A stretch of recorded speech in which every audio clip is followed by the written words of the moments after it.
Ya, terima kasih moderator. Assalamualaikum warahmatullahi wabarakatuh. Selamat pagi semuanya, adik-adik. Tadi kan suaraku kedengeran ya? Nggak ada dengung dan sebagainya? Takutnya keganggu. Terdengar, Mas. Nah, lanjut aja. Kan tadi udah diperkenalkan namaku Zaman Kara, dan sekarang pelatihan terkait fotografi ya. Izin share screen ya.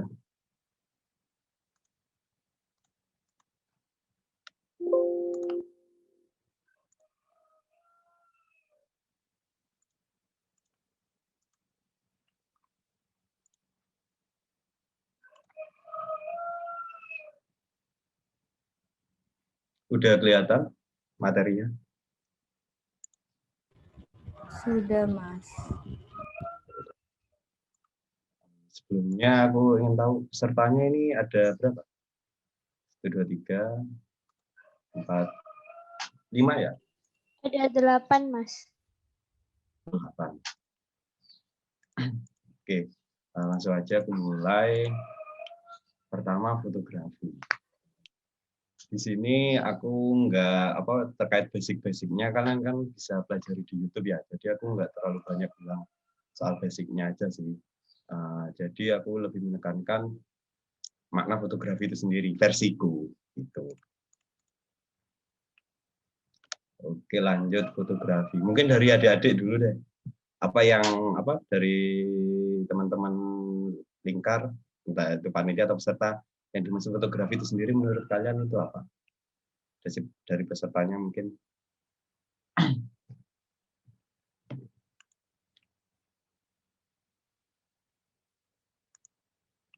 Fotografi menurut kalian itu gimana? Dari pesertanya.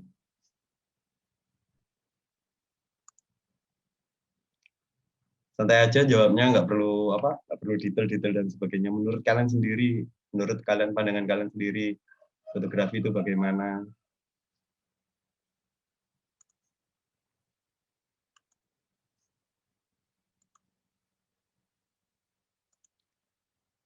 Ini deh peserta 2147, Sofi.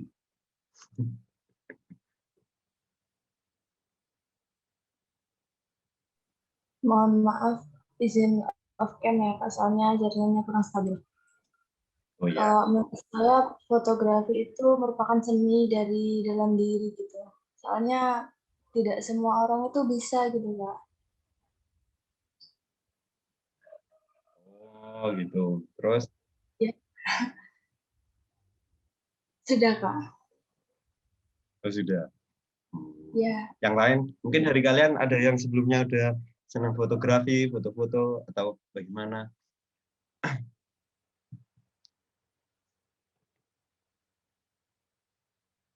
Mungkin dari peserta sendiri, ada yang senang sebelumnya ada hobi foto? Nggak ada? Ya udah kalau nggak ada. Aku lanjut ini aja deh. Mungkin Hani, 2117. Iya. Kalau fotografi itu gimana menurutmu? Fotografi itu seni untuk mengambil gambar. Seni untuk mengambil gambar aja ya. Oke, kalau gitu. Ya benar, kurang lebih yang ada di sebutkan itu sama. Jadi intinya seni melukis cahaya, di mana dari kata dasarnya itu foto dan grafi. Foto itu cahaya, grafi dan itu menggambar atau melukis. Jadi fotografi itu melukis cahaya. Nah, bagaimana kita melukis cahaya itu agar terlihat elok atau bagus? Nah, ada medianya. Medianya itu bisa dikatakan salah satunya yaitu kamera. Nah, ibarat kata ada cahaya, terus jadi lukisan. Itu bagaimana bisa bisa terurai hingga menjadi lukisan seperti ini. Tentunya perlu sebuah media yang dinamakan itu kamera itu sendiri. Nah, salah satunya kamera. Gitu. Sehingga terurai menjadi sebuah lukisan seperti ini. Oleh karena itu, fotografi merupakan seni melukis cahaya dengan apa? Kalau menurut aku sendiri pribadi, menurutku dengan kamera itu, entah itu kamera HP atau kamera yang apa? Untuk profesional, entah itu DSLR atau mirrorless. Nah, menurut kalian kamera itu apa? Alat yang digunakan untuk menghasilkan sebuah foto itu penting atau enggak? Maksudnya entah itu pakai HP, kamera, itu menurut kalian penting apa enggak? Semisal nih, penting karena apa ya? Mempengaruhi hasil gambar seperti itu. Dan menurut kalian apa ya? Apakah alat itu menentukan sebuah kreativitas menurut kalian sendiri? Apakah hasil yang bagus menuntut alat yang bagus juga? Menurut kalian bagaimana? 19.00 Dwi. Kalau saya sih nggak menentukan ya Kak. Maksudnya kamera itu bisa kamera apa saja. Meskipun ya jatuhnya emang kadang itu kamera yang bagus, kualitas gambarnya itu bagus. Tapi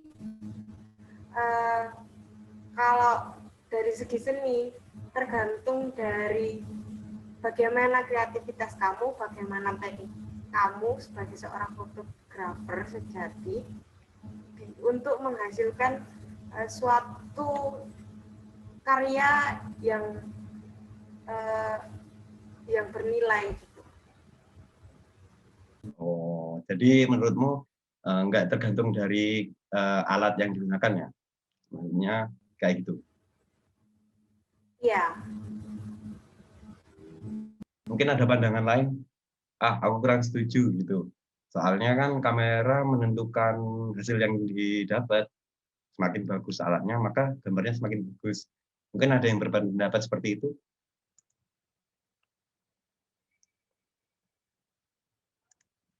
Ada mungkin?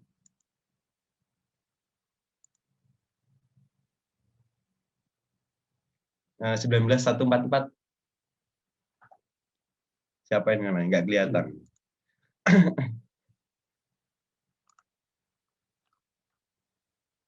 19.144. Adelena, Belinda. Iya, Kak. Iya. Kalau menurutmu bagaimana? Menurut saya belum tentu dengan alat yang bagus itu menghasilkan gambar yang bagus juga, karena itu tergantung dengan teknik pengambilan yang dilakukan oleh seorang fotografi. Jadi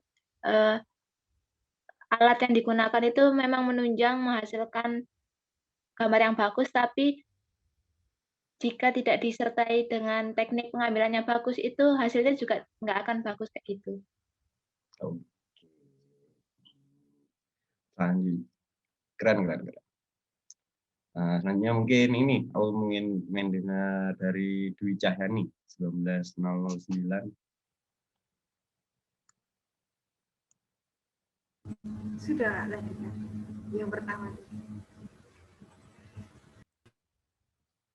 Halo? Ya Kak. Iya. Gimana menurut kamu, Dwi? Tadi saya yang pertama. Yang pertama itu kamu ya? Oh, sorry. Iya. Ini Putri Fadila, belum ya?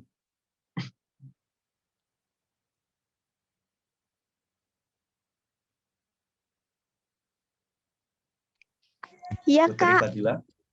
Iya. Baik. Kalau menurutmu bagaimana opinimu? Menurut saya, fotografi itu tidak harus menggunakan alat yang canggih atau yang memiliki spesifikasi yang tingkat tinggi gitu. Karena itu tergantung dari skill seorang fotografer dalam mengambil gambar dan tergantung dari pencahayaan dari objek yang akan diambil. Seperti itu, Kak. Mohon maaf sebelumnya karena tidak bisa on cam. Oh iya, nggak apa-apa. Oke, kalau gitu terima kasih semuanya. Oke, pendapat apa ya? Aku ambil kesimpulan kalau menurut kalian apa ya, kreativitas itu nggak terbatas hanya pada alat, tergantung bagaimana kita apa ya, kreativitas kita itu sendiri, bagaimana kita mengeksplor suatu apa ya, kondisi yang kita hadapi. Aku sependapat dengan apa yang kalian utarakan semua. Jadi kita itu dalam fotografi kita itu nggak harus terbatas dengan kamera atau alat. Jadi jangan biarkan alat itu membatasi kreativitas kita. Contohnya seperti ini. Jadi ini apa ya, sedikit aku cerita juga. Ini waktu aku pergi ke HP. Jadi ini foto mengambilnya dengan HP. Nah, aku sebelumnya itu udah nyari referensi bagaimana kalau kita mengambil foto di dalam gua dengan apa ya, ada cahaya seperti ini. Setelah aku datang ke sini, kan aku datang nih, turun ke dalam gua ini, aku pengen foto kayak gini. Tapi kok hasil yang aku foto dari HP, setelah HP itu, awalnya itu nggak ada cahaya kayak gini. Ini istilahnya ray of light. Jadi hamparan cahaya gitu. Nah, setelah tanya-tanya, Mas, kok nggak ada foto kayak kabutnya gini ya? Kepada apa yang jaga itu, istilahnya yang jaga tiket masuk itu. Gini Mas caranya. Oh, ternyata awal mulanya. Jadi itu kita Masnya itu membakar sampah-sampah kayak daun-daun kering di sini ini. Terus dibakar, barulah muncul asap. Muncul asap, jadi cahaya yang masuk dari atas ke dalam goa itu dipantulkan oleh asap itu sendiri. Nah, akhirnya terbentuklah apa ya, asap-asap gini putih-putih. Awalnya itu nggak ada putih-putih gini, karena jadi cahayanya itu masuk langsung gini, nggak ada media untuk apa ya, mendiversi, memantulkan cahaya itu sendiri. Ketika ada asap, maka cahaya terpantul sehinggalah terbentuk seperti ini. Jadi itu, kalau semisal aku pakai DSLR pun, kalau aku nggak tahu tekniknya, ternyata harus membakar daun-daun atau sampah yang membentuk asap, maka meskipun aku pakai DSLR pun nggak mungkin bisa juga aku menghasilkan karya seperti ini, seperti itu. Dan juga itu intinya bertanya ya. Jadi semisal kita nggak tahu, langsung aja bertanya gitu-gitu. Kayak di kelas ini, kalau nggak tahu langsung aja tanya gitu. Nggak perlu nunggu sesi akhir gitu aja. Misalnya adik-adik, Mas, kalau gini ini gimana? Langsung aja tanyakan aja ya. Gitu. Jadi itu ininya. Jadi meskipun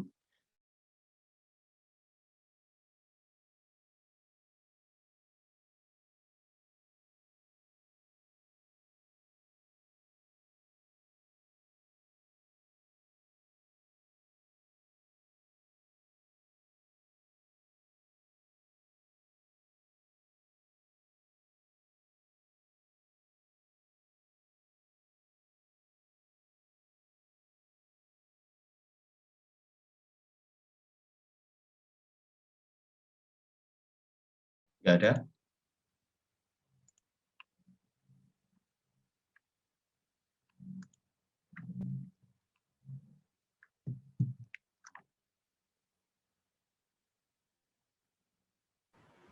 Yang ingin bertanya boleh langsung on mic atau raise hand ya. oh saya kira ini sinyalnya gangguan gitu-gitu, ternyata aman-aman. Ya udah kalau nggak ada lanjut aja ya. Lanjut. Nah, dalam sebuah kamera itu ada istilahnya segitiga exposure. Ini paling basic dalam ketika kita belajar kamera itu atau fotografi. Jadi dalam segitiga exposure itu ada ISO, aperture, sama shutter speed. ISO ini kemampuan kamera untuk menangkap cahaya. Jadi semakin besar ISO-nya, sensitivitas kamera untuk menangkap cahaya, maka cahaya yang didapat itu juga semakin besar. Nah, seperti ini. Nah, sebentar, aku sebutin teorinya dulu ya. ISO semakin besar, maka kemampuan untuk menangkap cahaya itu semakin besar juga, jadi semakin terang. Kalau ISO-nya rendah berarti semakin gelap. Terus kemudian aperture atau bukaan. Semakin besar bukaan, maka akan semakin terang. Semakin kecil bukaan, maka akan cahayanya yang masuk ke kamera itu semakin sedikit. Terus, kalau shutter speed, semakin lama shutter speed, atau istilahnya semakin 1/4 S. Ini S itu second ya. Jadi misal 30 detik, maka kamera yang menangkap cahaya itu maka semakin lama, jadi cahayanya itu semakin terang. Kemudian untuk apabila shutter speed-nya semakin cepat, maka cahaya yang masuk itu semakin sedikit. Nah, itu. Tetapi di sini ada kelemahan sama kelebihannya. Semakin terang, semakin besar ISO, maka memang semakin terang, tetapi ada titik-titik yang disebut noise. Sedangkan pada aperture, semakin besar bukaan, itu semakin bokeh. Dan semakin kecil bukaan, maka itu semakin detail, apa istilahnya, depth of field-nya itu ngeblurnya itu enggak ngeblur banget seperti itu. Dan pada shutter speed semakin lambat ini, semakin lambat shutter speed, maka ketajamannya itu berkurang atau dapat bisa dikatakan ngeblur juga. Kalau semakin cepat, maka ketajamannya dapat dan ngeblurnya itu berkurang. Jadi kayak gini teman-teman.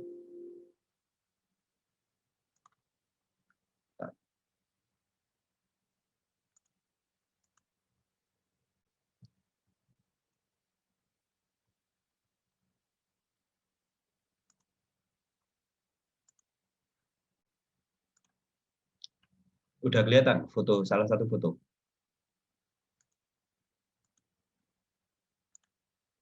Sudah Kak, sudah terlihat. Ya.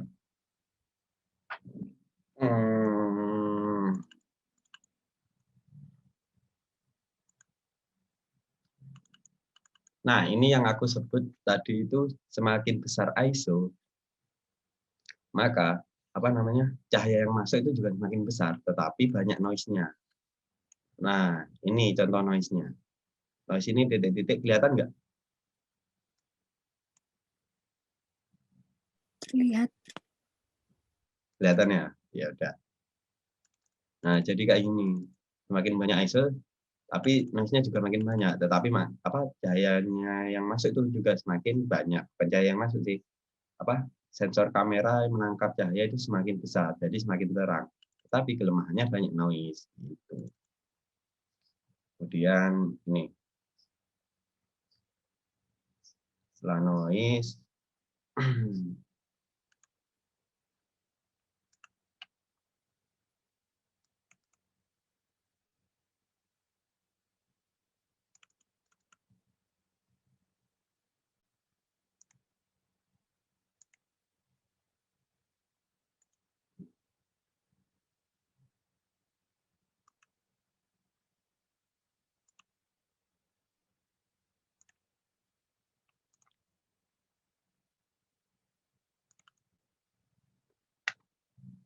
nah, ini contoh dari shutter speed.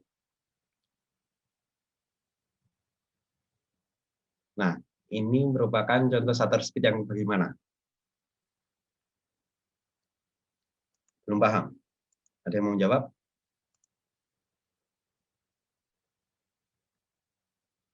Nggak ada? Ya udah.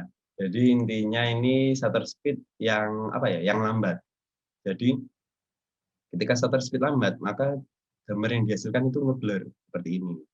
Jadi ini temanku aku suruh minta tolong bergerak. Coba bergerak kepalanya. Jadi hasilnya ngeblur gini. Nah, ketika aku pakai shutter speed yang cepat, 1/8000, 1/1000, jadi gambarnya itu nggak ngeblur. Nah, jadi meskipun kepalanya gerak itu karena aku pakai shutter speed yang cepat, jadi gambarnya nggak ngeblur gini. Gitu. Terus kemudian ini depth of field. Depth of field itu bokehnya kamera, bukaan kamera. Jadi ya ini.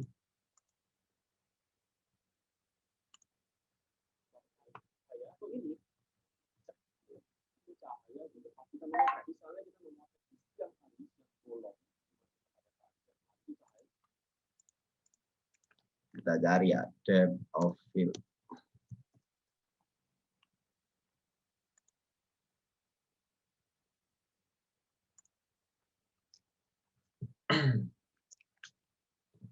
Ini perbedaan bukaan lebar sama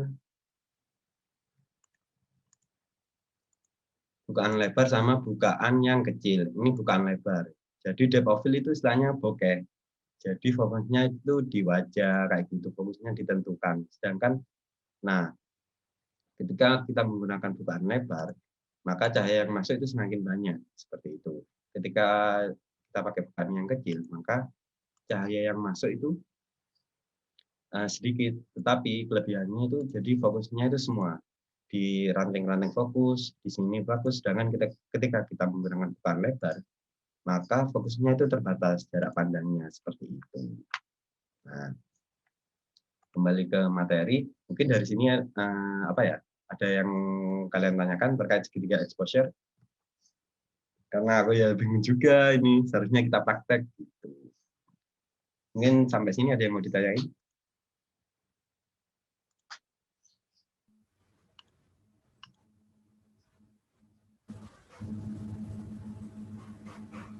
Apa suara saya terdengar jelas?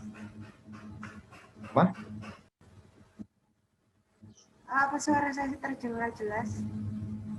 Oh iya, agak deketan ke mic-nya, Dik. Sudah terdengar. Oh iya, sudah. Itu kita kan kalau di kamera itu ada kamera yang biasa saja tapi lensanya wow gitu. Ada yang kameranya itu, oh gini deh, kan ada kamera yang beli sendiri. Ada yang lensa dapat dari kamera, ada lensa yang beli sendiri ya Kak. Nah, kenapa sih kalau lensa beli sendiri itu harganya jauh bisa dua kali lipat dari harga kameranya sendiri? Apakah berhubungan sama segitiga exposure ini? Terima kasih. Oke, terima kasih Dwi. Nah, itu ya. Jadi lensa yang dapat dari kamera itu namanya lensa kit. Jadi itu udah lensa apa ya, dari ketika kita beli kamera itu udah dapat lensa kit itu sendiri. Dan ada juga yang apa ya, lensa khusus. Contohnya gini, guys. Wah, nggak kelihatan tapi ya. Bentar.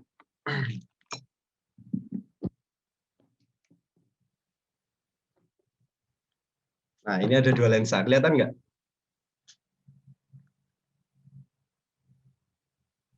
Terlihat, Kak. Lihat ya. Nah, jadi ini itu ada yang lensa bawaan, lensa kit, dan juga ada lensa yang beli sendiri. Lensa bawaan yang kit itu kenapa istilahnya lebih murah? Karena itu apa ya? Karena kemampuan benar ada kaitannya dengan segitiga exposure. Ketika kita lensa bawaan biasanya itu depth of field-nya itu antara 3,5 sampai 16. Jadi sedangkan untuk lensa yang beli sendiri itu ada yang macam-macam. Ada bukaannya sampai 1,4, ada yang sampai 1 F-nya per 1,0 kayak gitu. Contohnya kayak ini.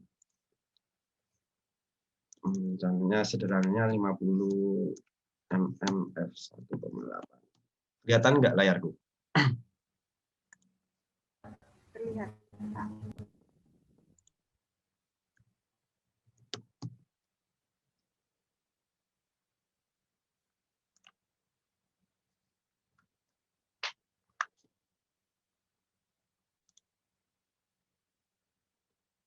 Terus, sebentar ya.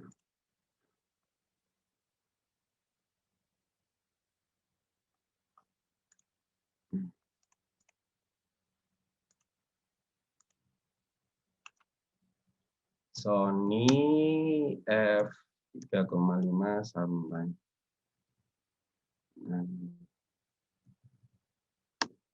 tadi.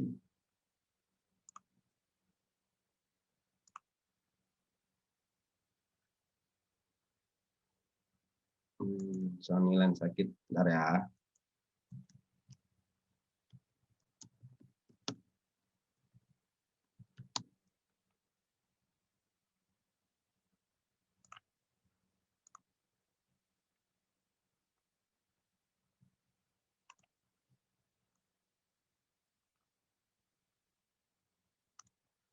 Nah,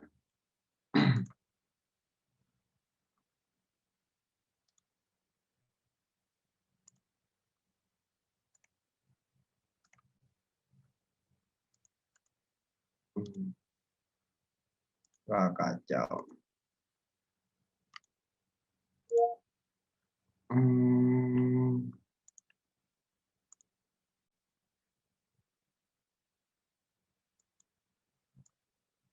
Nah, ini ada perbandingan dua lensa ya, kelihatan ya.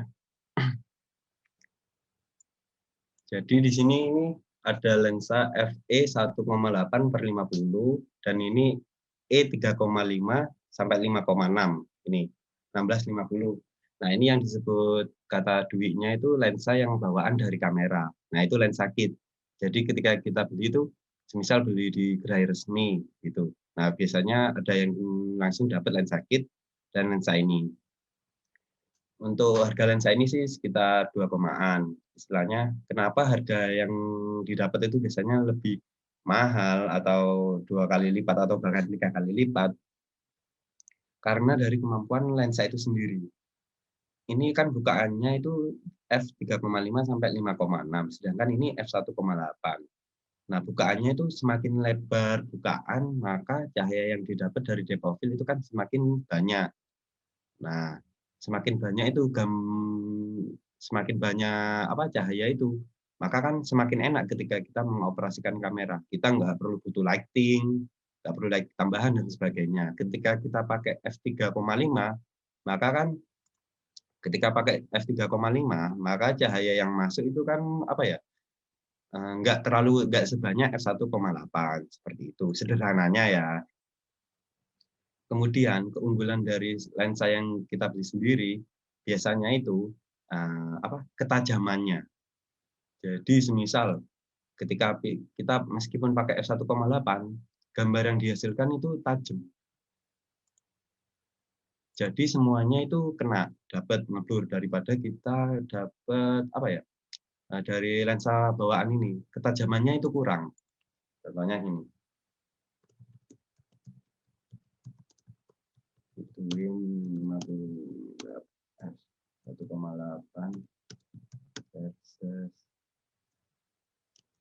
lens kit.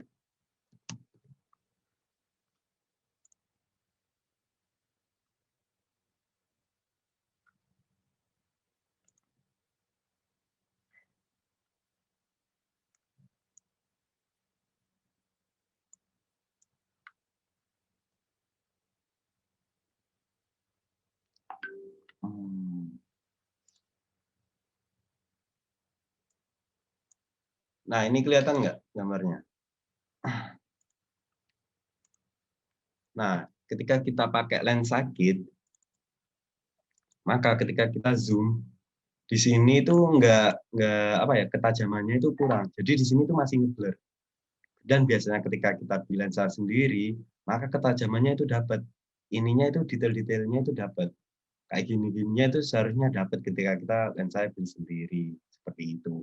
Maka karena itu, kenapa lensa yang biasanya beli sendiri itu lebih mahal? Nah, karena ada kualitas, ada harga, ada kualitas. Seperti itu sederhananya sih.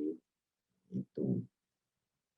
Ada masing-masing punya kelebihan dan kelemahan sendiri-sendiri sesuai kebutuhan itu sendiri. Oke, Dwi, bagaimana? Udah paham?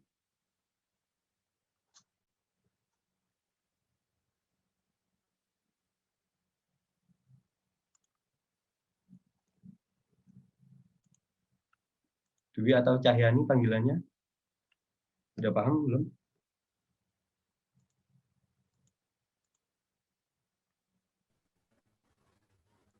juga Kak. Terima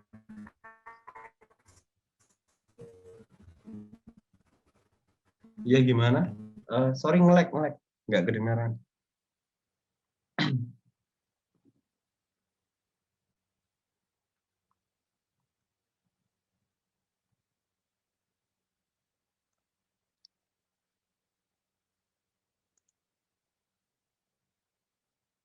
Halo Dwi. Sudah Kak, terima kasih. Oh sudah ya. Oh iya, jadi seperti itu. Kemudian kita lanjut ya. Mungkin ada pertanyaan lagi?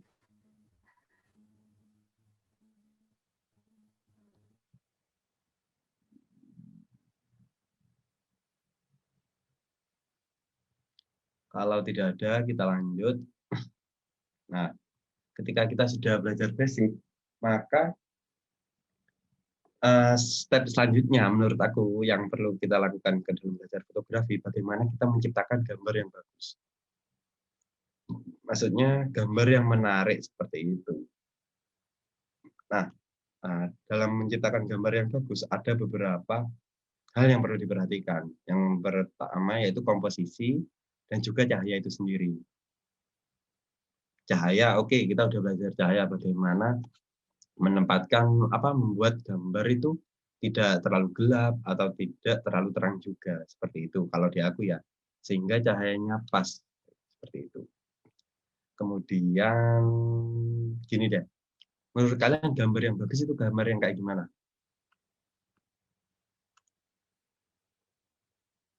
Mungkin dari peserta, gambar yang nggak bagus itu gambar yang kayak gimana menurut kalian?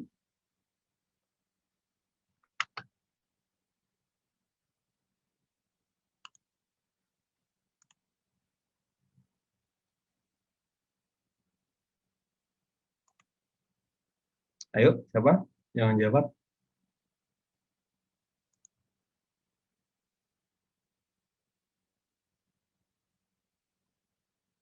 Halo?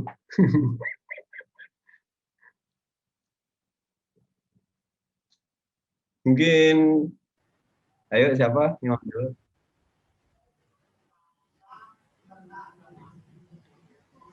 Boleh bantu jawab, Mas? Panitia boleh jawab nggak, Mas? Boleh, nggak apa-apa, panitia peserta bebas. Kalau menurut saya pribadi sih, Mas, pertama fotonya itu harus jelas ya, Mas. Jelas. Lalu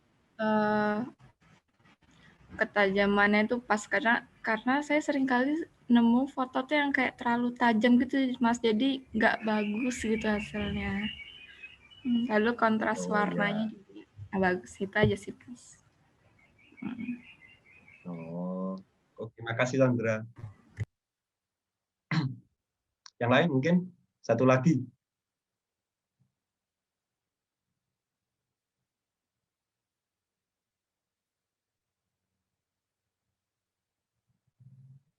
Satu lagi dari peserta mungkin.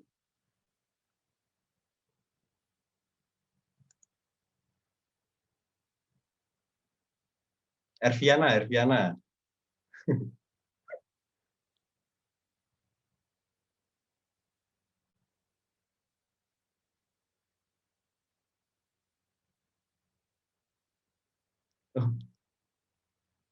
Oh ini deng, panitia Erviana ini. Ini 2121 Naura.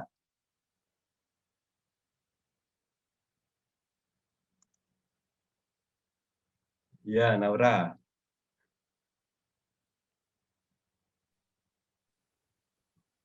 Ya.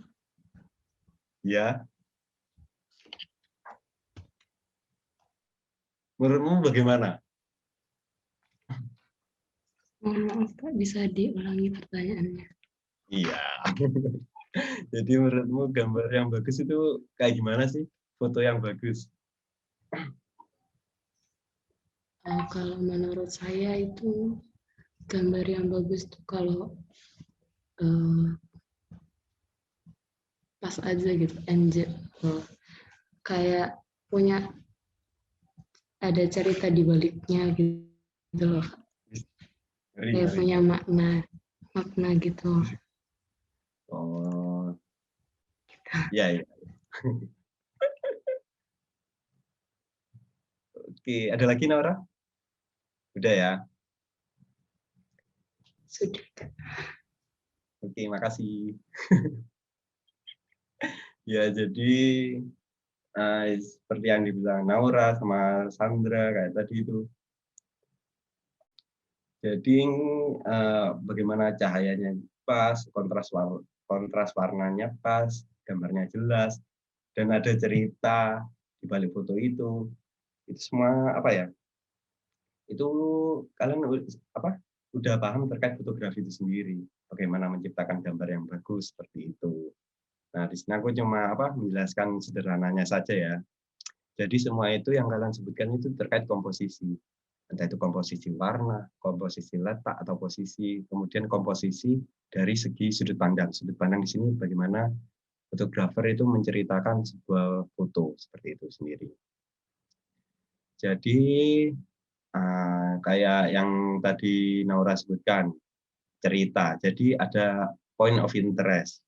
Kalau Naura menyebutkan cerita, berarti point of interest-nya itu ada cerita. Seperti itu. Dan kalau tadi Sandra bilang gambarnya jelas, berarti point of interest-nya itu bagaimana membuat foto itu cahayanya pas dan ketajamannya juga pas, seperti itu, nggak berlebihan dan cukup seperti itu point of interest-nya. Nah, jadi point of interest di sini dalam fotografi maupun videografi adalah fokus atau titik utama dalam sebuah foto atau video, di mana titik tersebut yang menjadi inti cerita dari foto atau video tersebut. Jadi aku sedikit cerita juga di sini. Aku waktu ketika diminta tolong bikin video pranikah dari kakak tingkat farmasi juga. Jadi ketika itu di lokasinya di Matahari, Jember, Blok M. Nah, saat itu aku sebelumnya nggak melihat nih ada genangan-genangan di sini. Dan aku keingat foto dari fotografer asal Bali, Govinda Rumi. Jadi dia itu memanfaatkan refleksi dari air ini. Oh iya, aku keingat. Nah, di sini aku menitik beratkan point of interest-nya atau POI itu di sini. Jadi pantulan cahayanya. Selain pantulan cahaya, aku ingin menceritakan sesuatu pada gambar itu sendiri. Nah, gambarnya, cerita itu sendiri aku sampaikan lewat sini. Jadi ada orang melangkah, jadi di yang belakangnya itu apa istilahnya mengikuti seperti itu. Jadi istilahnya ibaratnya mereka ini sedang berjalan, berlari, bercanda seperti itu inginku. Nah, aku mengemasnya bagaimana agar menarik. Aku taruh di sini aku foto dalam bentuk pantulan cahaya seperti itu. Agar kesan ceritanya tidak tertinggal atau tidak lepas, aku ikutkan kakinya dari kedua pasangan ini seperti itu. Kemudian next, nah ini yang aku bilang komposisi. Komposisi itu ada macam-macam. Contohnya, ternyata ini komposisi dapat diartikan sebagai cara menata elemen-elemen dalam gambar. Elemen-elemen ini mencakup garis, bentuk, warna, dan gelap terang. Nah, seperti yang dikatakan Sandra ya kalau nggak salah, itu bagaimana aku bikin foto yang bagus itu terlihat jelas, cahayanya pas. Nah, itu bagaimana kita menata elemen-elemen, entah itu bentuk, warna, gelap, terang, dan garis itu sendiri, seperti itu. Menurut kalian, dari sini itu point of interest-nya itu yang mana? Kuis ini, nggak perlu nunggu dari panitia. Kuisnya aku yang buat. Point of interest-nya yang mana?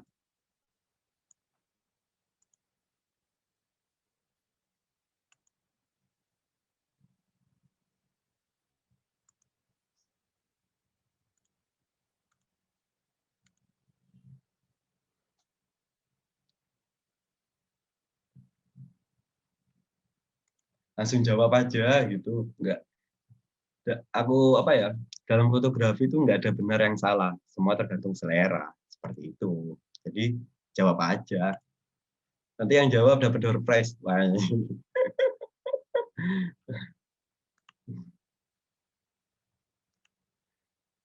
Ayo, siapa yang mau menjawab? Point of interest-nya?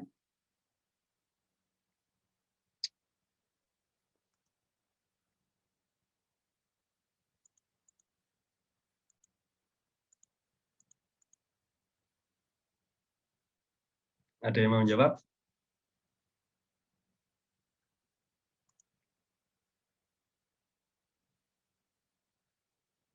Nggak ada? Oke, kita lanjut aja ya kalau nggak ada yang mau jawab. Next. Jadi sini salah satu komposisi yaitu rule of third. Jadi ketika kita menggunakan kamera, biasanya aku ngaktifin ini garis kisi-kisinya. Biasanya kan di kamera HP pun juga ada kan garis kisi-kisi. Nah, biasanya aku menempatkan foto atau menitik beratkan apa yang mau diceritakan itu di garis titik ini. Garis titik ini, dan ini. Jadi, apa itu namanya? Kenapa biasanya ditaruh di garis titik ini? Itu karena menurut kata temanku yang dulu ikut fotografi, ketika kita menempatkan objek di sini, maka itu ada objeknya itu menjadi hidup. Jadi objeknya itu istilahnya bercerita seperti itu. Ketika kita menempatkan posisinya di tengah, maka itu objeknya itu nggak bisa bercerita atau istilahnya mati gitu. Seperti itu. Mungkin kalian harus coba membandingkan bagaimana kalau kita menempatkan foto di sini, di titik ini, dan menempatkan foto itu di tengah ini. Seperti itu. Nah, ini juga aku ketika foto wisuda aku menempatkan ini. Maaf ya, nggak lurus. Jadi di rule of third ini. Seperti itu. Aku ingin menyampaikan komposisinya seperti itu. Jadi ini komposisi yang standar sih. Jadi komposisi dasar basic yang perlu dipraktekkan. Nanti kalian bisa coba sendiri ya. Rule of third. Terus next, kemudian leading line. Jadi sederhananya itu leading line itu memanfaatkan garis dari kondisi ketika kita di tempat tersebut.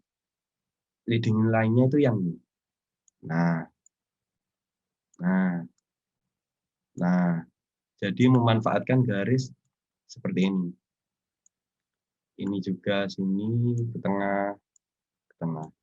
Jadi bagaimana kita melihat suatu membaca kondisi tempat tersebut. Oh, ini ternyata leading line-nya seperti ini. Garisnya itu membentuk gambarnya seperti ini. Sehingga fotonya kan terlihat lebih menarik seperti itu daripada kita foto biasa foto biasa tanpa memperhatikan komposisi gitu. Nah, ini aku juga memanfaatkan leading line. Daripada kita foto biasa samping, aku mencoba membaca situasi. Leading line-nya itu ini dan ini. Ini masih kurang pas sih sebenarnya leading line-nya. Seharusnya kita orangnya di sini sih. Nah, ini juga. Ini kenapa aku nggak bisa menempatkan orangnya pas di sini, karena kemampuan dari lensa aku waktu itu. Jadi lensanya itu 50 mm focal length-nya. Jadi nggak terlalu lebar. Seharusnya kalau 36 mm itu enak. Ini leading line-nya ini.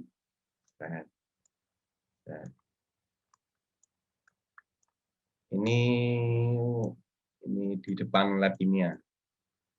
Mungkin yang maba masih belum tahu ya lab kimianya di mana.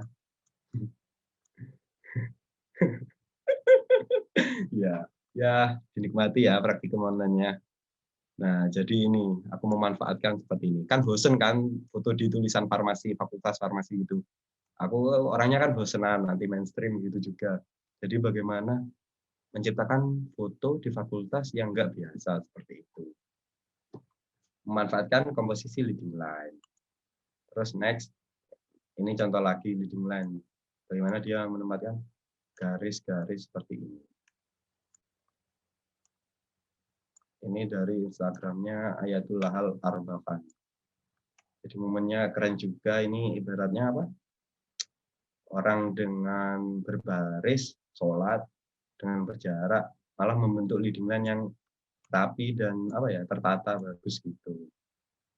Dan selain itu juga, ingat juga apa elemen yang lain itu warna. Jadi warna coklatnya sini mendukung. Semuanya apa ya, terlihat keren seperti itu, rapi. Jadi seperti itu. Kemudian komposisi selanjutnya itu framing. Jadi framing itu dari kata dasar frame atau bingkai. Jadi ini bagaimana kita membingkai suatu gambar menggunakan objek-objek yang ada seperti itu.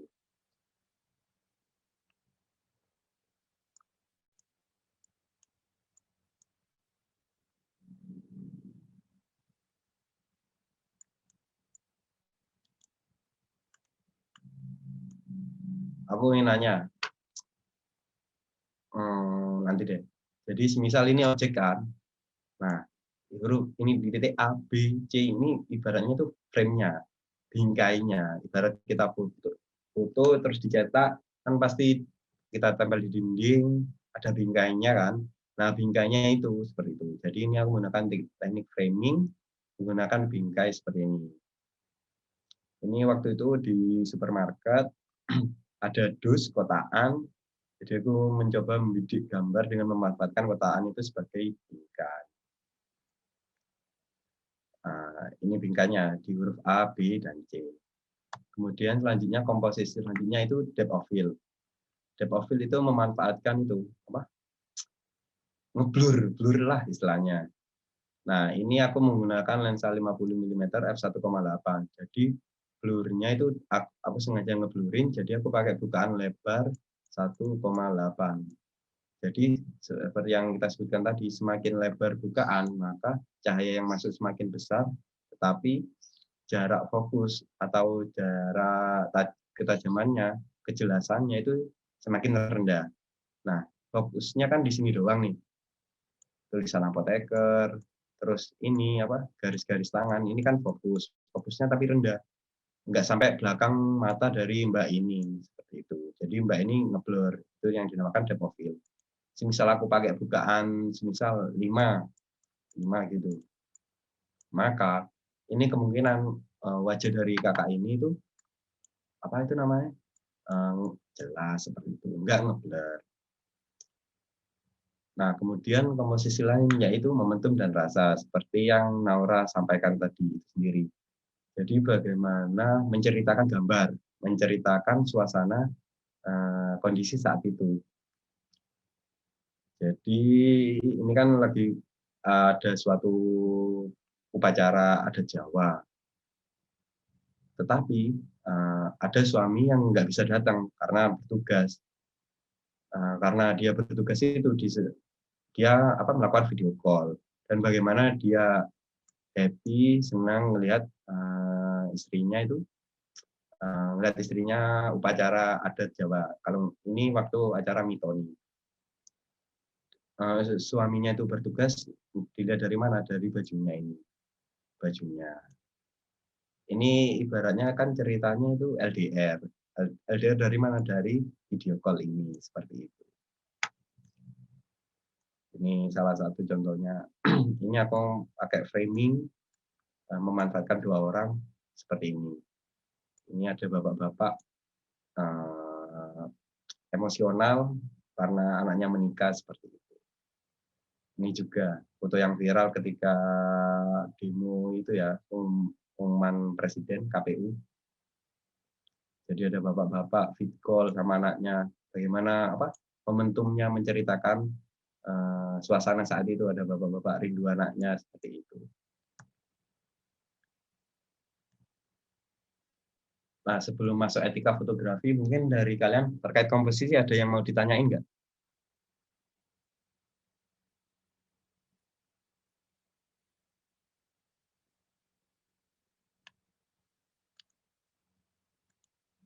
Kalau nggak ada, aku lanjut dulu ya.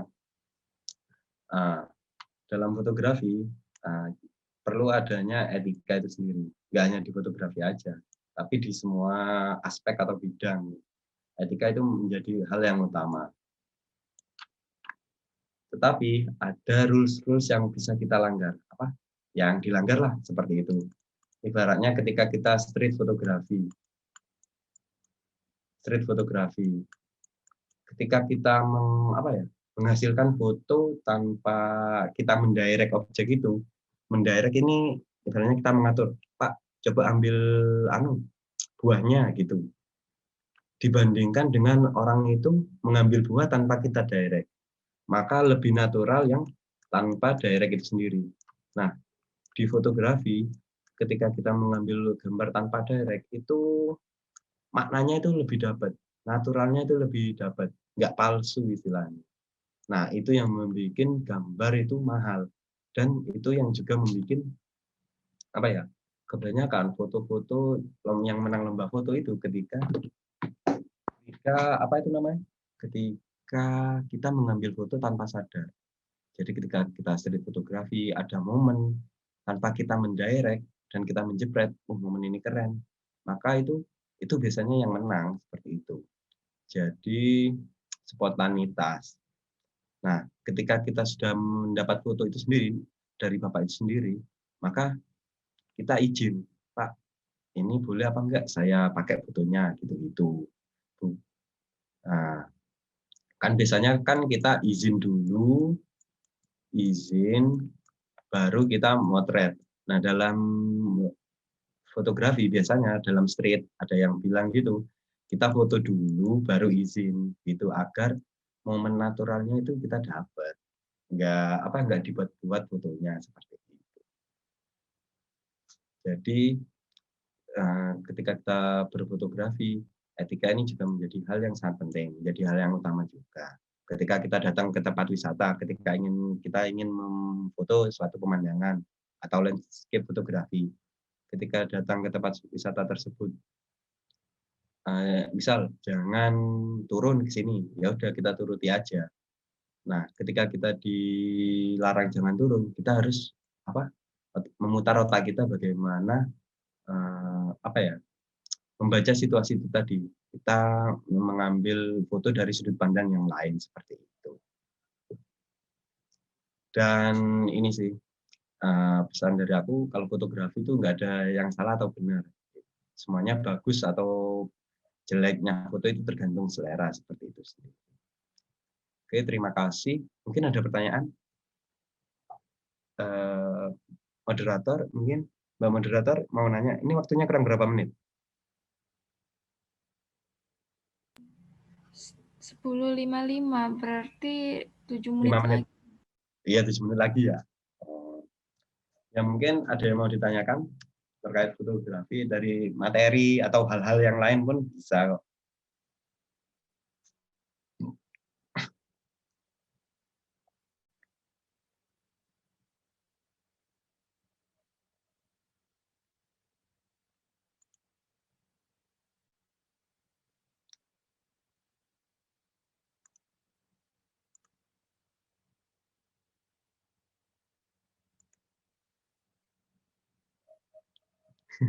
Ini 24/2. Pun siapa ini? Pun enggak. Iya.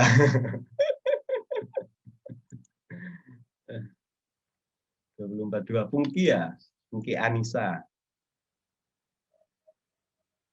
Waduh, aku.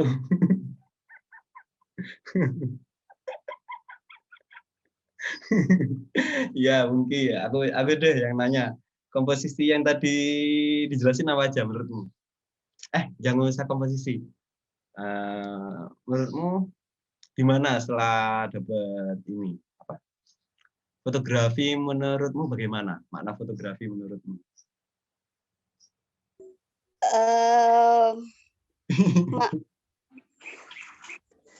Iya, gimana? Iya.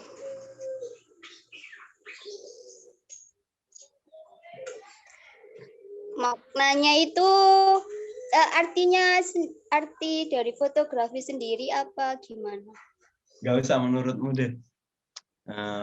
Ya itu, kamu pengen foto itu yang kayak gimana? aku ingin fotografi itu bagaimana seperti itu.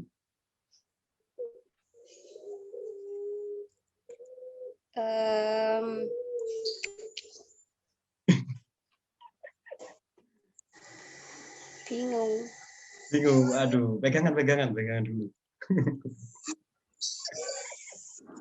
Iya, iya. Ya udah, jadi ini apa? Makasih ya Pungki. Gitu. Jadi gini, nah banyak orang dalam fotografi itu nggak menemukan jati diri. Dia itu pengennya di landscape kah, atau di portrait kah, atau di street fotografi kah. Nah itu yang menjadi hal PR. Maksudnya ketika kalian melakukan sesuatu, lakukan itu sesuai dengan passion kalian. Misal passion fotografinya itu aku lebih suka foto yang pemandangan. Jadi ya udah mendalami landscape fotografi itu. Aku lebih suka fotonya street fotografi soalnya lebih menceritakan keseharian masyarakat atau ada bangunan-bangunan seperti itu. Ya udah belajar terkait street fotografi. Nah, bagaimana kalian menemukan passion itu sendiri? Kalian harus seenggaknya mencoba semua jenis fotografi itu sendiri, entah itu landscape, fashion, street kah, wedding kah, pernikahan kah, couple session kah, wedding keluarga kah, seperti itu. Jadi semua jenis fotografi kalian coba dulu, baru kalian akan menemukan itu sendiri. Oh, aku fotografinya lebih suka yang gini. Jadi passionku yang street seperti itu.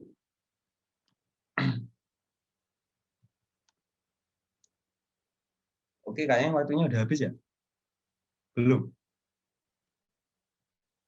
3 menit lagi, Kak. Oh, 3 menit lagi. Ya, makasih Sandra. Mungkin ada pertanyaan? Dwi. Kamu hobi fotografi? Kalau nggak ada yang nanya, aku yang nanya. Kamu hobi fotografi kah? Suka? Suka sih tapi nggak hobi. Suka tapi nggak hobi. Oh. Terus kamu itu tahu dari mana?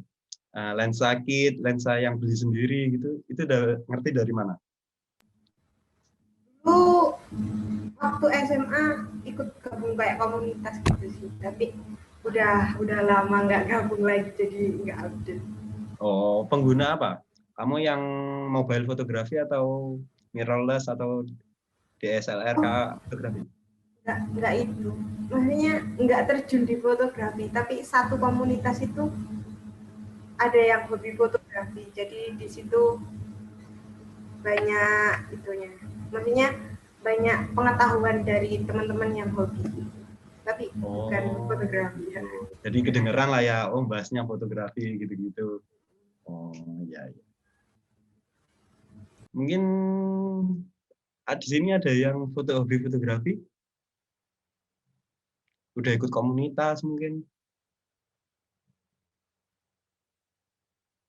Ya udah. Ya udah kalau dari aku sih ini. Kalau ingin menambah ilmu fotografi itu banyak-banyak lihat referensi foto-foto yang bagus terus aja sih di IG. Ketika kita ada foto ini, kita jangan cari tahu siapa yang memfoto itu sendiri. Misal contohnya di IG Wonderful Indonesia. Nah, kita jangan selain kita lihat Wonderful Indonesia, kita lihat siapa yang membuat foto itu sendiri. Jadi kita follow gitu. Jadi perbanyak referensi aja sih. Misal fotografi itu. Dan juga ini nggak hanya teori tapi juga praktek seperti itu. Biar kalian semakin paham terkait fotografi itu sendiri. Jadi kalau kalau aku cuma ngomong-ngomong gini mah nggak percuma gitu. Zero, 0, kosong gitu. When theory doesn't make with action, it equals with zero. Jadi bullshit gitu. Jadi kalian harus melakukan mencoba setidaknya seperti itu.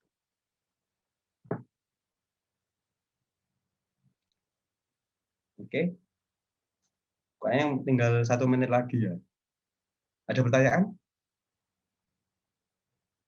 Ya ada?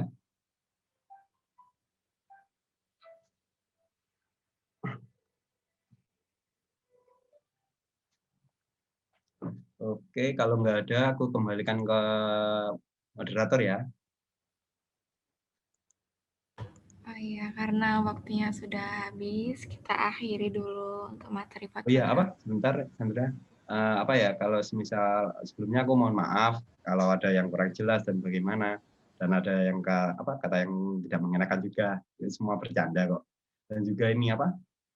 Semisal kalian ingin tanya-tanya, malu mungkin kan tanya di forum, kalian bisa apa? PC aku juga. Mungkin ini dari panitia, misal ingin tahu info bisa PC aku juga. Terima kasih ya, mohon maaf. Terima kasih. Wassalamualaikum warahmatullahi wabarakatuh. Waalaikumsalam warahmatullahi wabarakatuh. Baik, karena waktunya sudah habis, kita akhiri dulu materi fotografi untuk hari ini. Terima kasih banyak buat Kak Zion Mardikara